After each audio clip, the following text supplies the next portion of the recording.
everyone, how are you? Welcome to another fantastic edition of Let's Get Local. 101 Business Radio combined with Walk Your Talk Productions are presenting all sorts of fantastic artists, only original, and all from Perth, Western Australia. And I'm feeling really awesome today because I get to chat to these guys here, Mel and Alex. Say hi to everyone. These guys are from Flyball Gov'nor.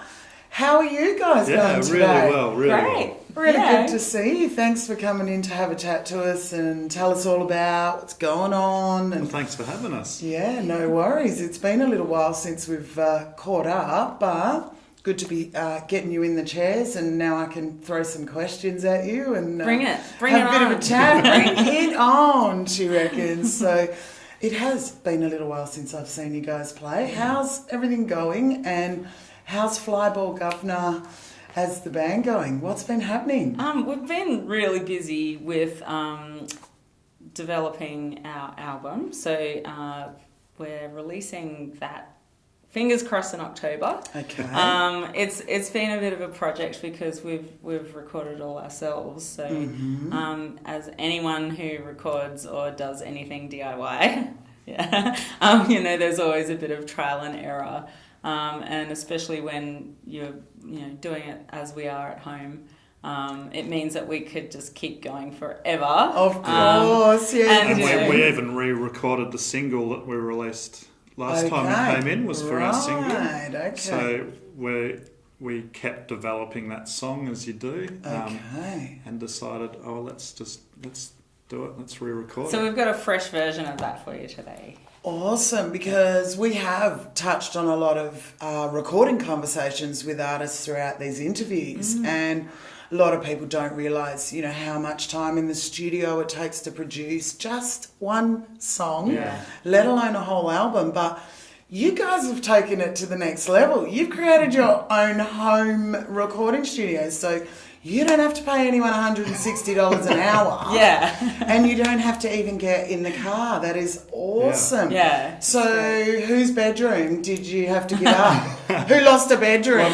We've actually got quite a big lounge space that's an additional lounge area in our house. So it's a pretty separate room from the rest of the house. But it's great. Our drummer's even got two kits. So we've got a recording kit that stays set up with mics on it, and then his live kit. But yeah, the process can be never ending. Of course. Like Mel said, if you're paying someone, you're going and you're conscious of time. There's a finite kind of, And you kind of have to be happy with the finished product. But you can afford to be fussy, is what you're saying, And often, most bands will do a bit of demoing to be able to reflect back on what's working, what's not, and how they'll approach recording.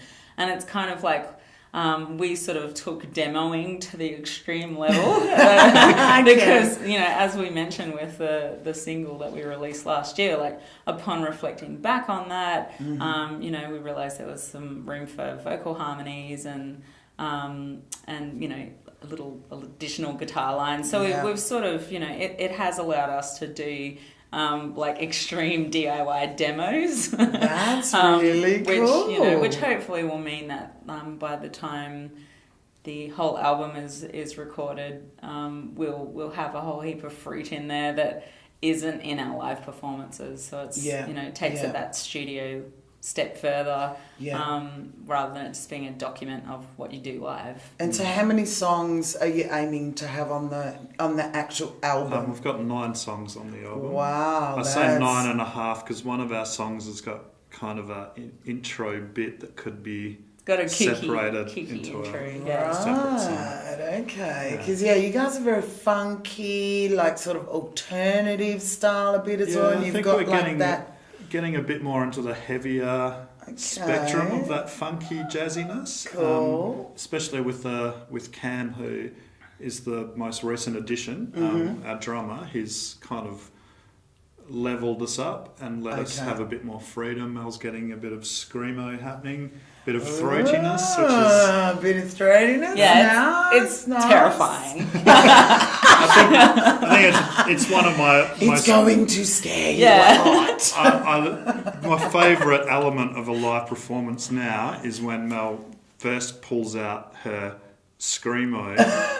And she's wearing, she's dressed in a nice little she's cute so outfit. Cute. And then those guys will just rockstar. kind of step back and look at each Whoa. other and don't know whether to laugh or, yeah. It's awesome. Yeah. That's fantastic. It's really nice being able to surprise people. Yeah, So, and you guys have definitely got a lot of gusto on stage, and for anyone who doesn't know, tell people about the setup of the band, who does what you play, how many members, and who actually does most of the songwriting with Flyball Gov'nor.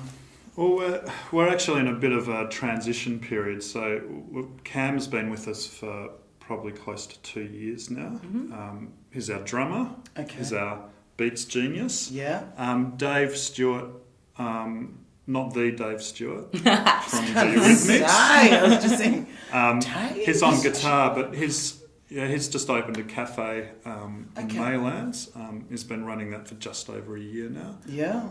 He's feeling the pressure of that and having a little bubba that's just arrived recently. No doubt. Well, she's 2 today. She's 2. Happy birthday. Yeah.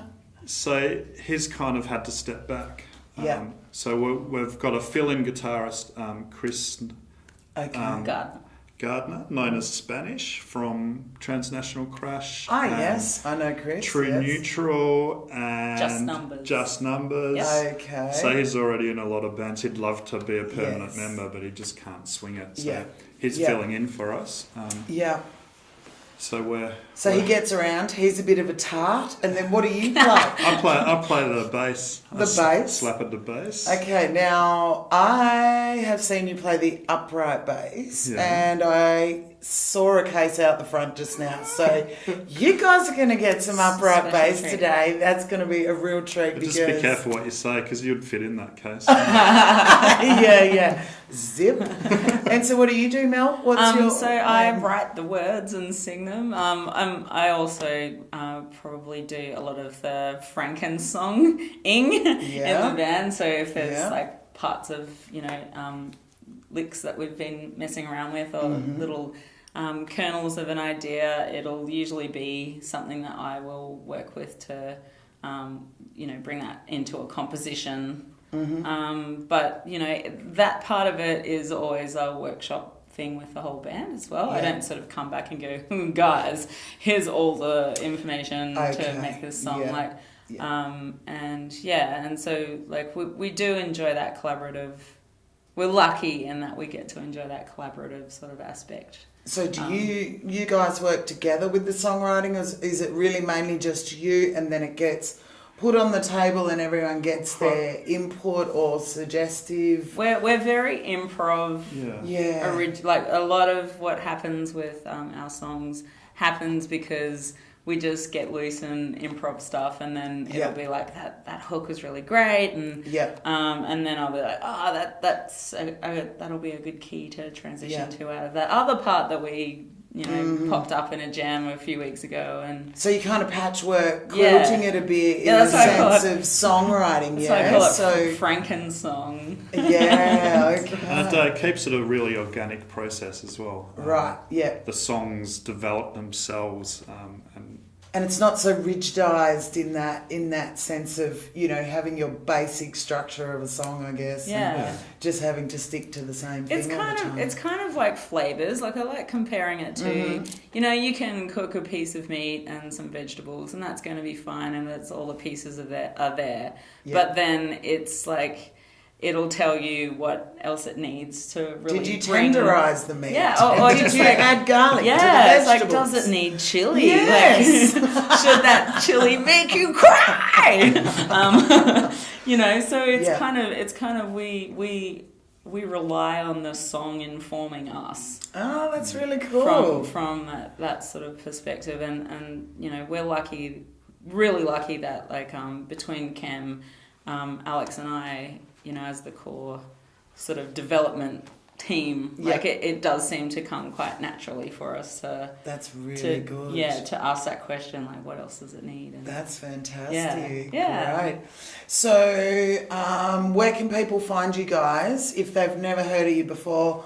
Spell it out for people, because I know you've got a really unique name and website, Facebook, all of that, because we are going to come back shortly and discuss a few other things that these guys are amazingly doing in the actual industry. But in the meantime, where can everyone find you? Well, Flyball Gov'nor. Yeah. Flyball, one word. Gov'nor, Gov'nor.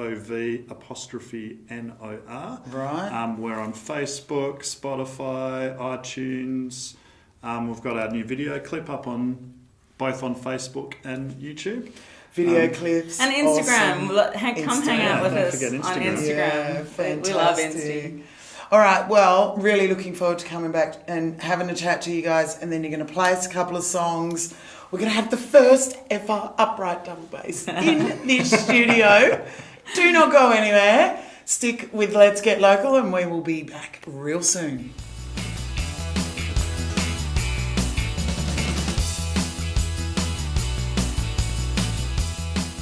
Hello and welcome back to Let's Get Local.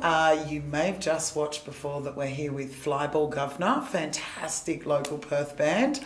We touched on their songwriting and their style of music, and I just love that with business radio we get to talk about business too. So people don't realise there's so much more to original artists and musicians, and these guys run an incredible little organisation called Bands for Bands. So I know quite a bit about it, but I don't really know enough. So I really want to know more. What are you guys doing with Bands for Bands? Tell people about what else Flyball Gov'nor does as a separate entity and Bands for Bands. I guess it's probably easiest to explain it if we start at the beginning, which was the need that it was born from. So what we'd experienced as a band that's been kicking around for like a couple of decades in Perth, we really noticed that there was like a bit of a weird disjointed culture between the bands and also between the venues. Like back in the day, we used to enjoy a relationship with venues where your band would act as a promoter and would contact the venue directly, and the venue would work with you in like the promotion and sort of like execution of the show. It was a different era as well. There were a lot of pubs that had loyal punters that would go to their pubs on various nights to see local music, and the bands were there to entertain the crowd that was already there. Yeah. Where there's been a shift from that. Yeah, well, Perth back then, like there wasn't a lot of other options either in Perth. It was like that or sort of like pool or bowling. Yeah. So Perth has become a lot more sophisticated, but we've also experienced like the way that people use venues is really different as well, and like part of what definitely needs to happen if we want people to see the live music venue as like a desirable and even necessary cultural stalwart in the Perth, which they are, landscape. We need to develop community around that. So part of what I've been thinking about like over the lead up to Bands for Bands was just looking at how do we create community around bands, and you got to start with the community culture that exists between bands. So that's where Bands for Bands came from. Fantastic. So you're essentially bringing something for all bands to be able to approach a different way to create gigs, or to be able to have, social media, like bit of punch with social media and stuff. And I also heard that you guys are doing house parties. Yeah. Can you come to my house tomorrow night for free at about 6?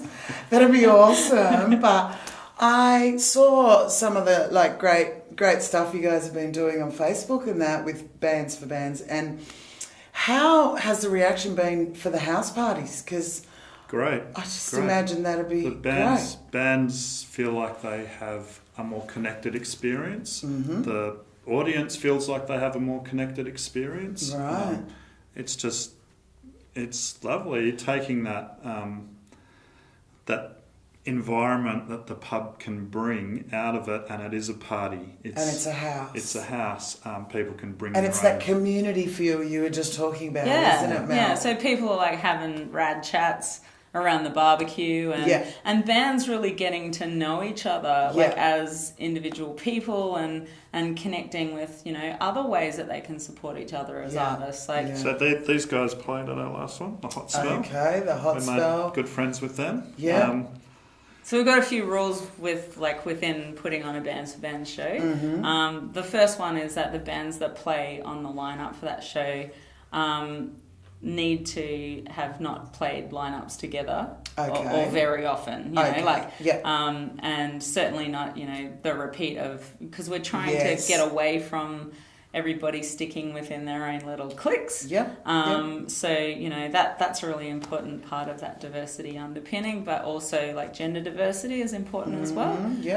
We believe that like there's heaps and heaps of amazing bands that have more than just 4 white dudes in the lineup, who, if you start looking through that lens, you'll find that there's like actually a lot of incredible acts out there that add a little bit of like flavour to your flavour. Steak. That's right. Flavour to your steak and veg. Pepper mango for sure. So That's right. and that's I feel really strongly about the gender disparity in the music industry. That's like something that I care about as a separate sort of thing. But I think Bands for Bands is a good place to sort of start talking about that, because you accidentally can just invite another 3 bands that have 4 white dudes on the lineup onto your lineup, because that's like attracts like. So so we're really working hard to sort of try and just educate bands to have that thought, like, have I accidentally been a bit sexist? Or racist or ableist? I think we're all guilty of it when we were having conversations about needing another guitarist, and we were firing off people we know. And using the pronoun him straight away. We both realised, well, what about all the girl guitarists we know? Exactly. And we both had this like moment where, we were affected by the existing sort of like the existing cultural landscape that is in the area. So like it's all up to every one of us to individually see like how we can be more conscious of that and change it.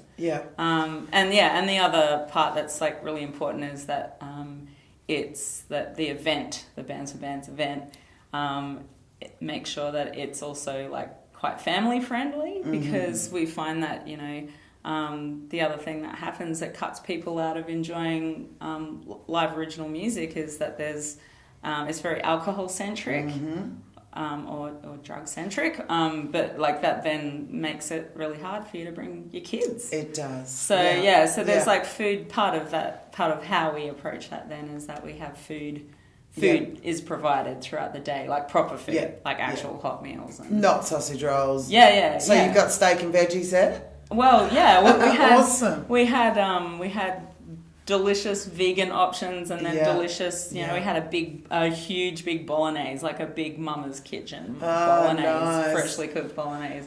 It's great that you're creating that kind of community, bringing it down to earth, because everything starts at the roots, and people can tend to, be in a band and think that they're entitled to certain things, or that, they're going to go out and get those incredible gigs just like that overnight, when actually, in reality, we do create a lot of stuff. I've created a lot of gigs where I've worked with you guys before, and I love making a point of including female artists, diversity, there's just so many different talents in one area, and people do. It's really easy to just get lost in that little niche. Yeah. And I'm so thankful that there's people like you in this industry, because you are like literally, you know, trying to change. We are all trying to change a very long culture that needs a re-education of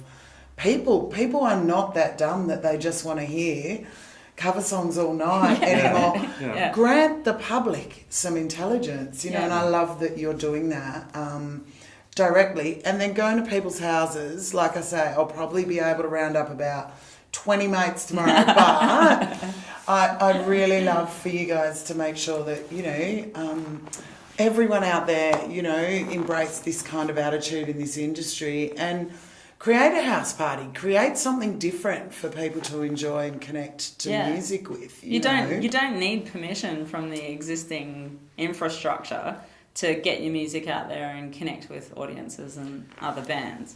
Now, you also do other work as well in like media and filming and social media, don't you? And we've actually had Delilah Rose from Delilah Rose and the Gunslingers here last week. Now, if you liked Delilah, Mel is also working with Delilah at Dore Media. Yeah. Is that right? Yeah, we share the company. We're so like the girl director team power of the company. Going for it. That's fantastic. I love that you've got all these connections going outside of the music as well. So appreciated you guys coming in to have a chat to us today. And I can't wait, Alex, for you to get that giant double bass out. It's really going to scare Michael over there. He doesn't know how he's going to fit it in just yet, but we'll figure it out. Yeah, and thank you for coming to play us a couple of songs as well. So delighted. Just check these guys out, Flyball Gov'nor, and subscribe on YouTube. Have a look at everyone that we're chatting to, and don't go away because they're going to play us a couple of songs. Stick with Let's Get Local, and we'll be right back.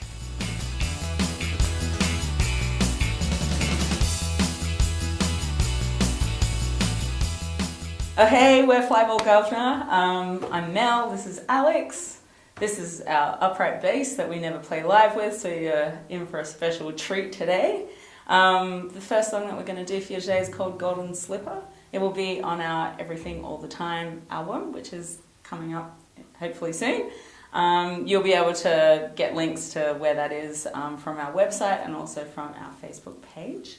Golden Slipper is a song that I wrote about being accountable for what your life looks like and what it's doing to you, because you can always change things. So take it away, Alex. I sat down at the penny arcade where 2 cents can't even buy a guy or lemonade. Yeah, they'll give you a job where you're not getting paid if the shoe fits. Tell me a story that I haven't heard about a man who lost everything that he deserved and the lady who took him for all he was worth if the shoe fits. Wear it well, 'cause it's your hell now, you're living in it. If the shoe fits. Hey, Cinderella going out to the ball leaves her pain behind her as she walks through the door, and everyone's wondering who's the fairest of all if the shoe fits. If you buy her a vodka, then she'll tell you the tale how her hopes were dashed at the chime of the bell. Now she's seeing a future in a half-empty pail if the shoe fits. Wear it well, 'cause it's your hell now, you're living in.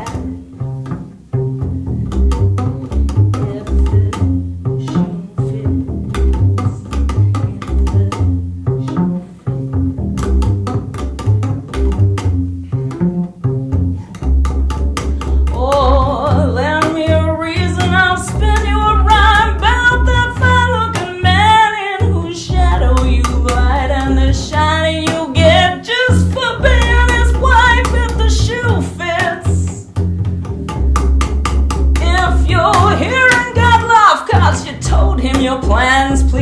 hand that you made your life just as it stands. It was carefully crafted by your dirty hands. If the shoe fits, wear it well, 'cause it's your hell. Wear it well, 'cause it's your hell. Now you're living in it. Hi, so we're going to do a second song for you, and this one's called Sex Pest. This song was created based on just observations on how men feel kind of like they're forced to behave because of their toxic gender stuff, and also how women feel that they're forced to behave because of, you know, toxic gender stuff. So it is a bit of a like, you know, let's liberate society anthem, I suppose. But we like to have a lot of fun while we get political. So hope you enjoy this one. You ready? Yeah, I think so. 2, 3, 4.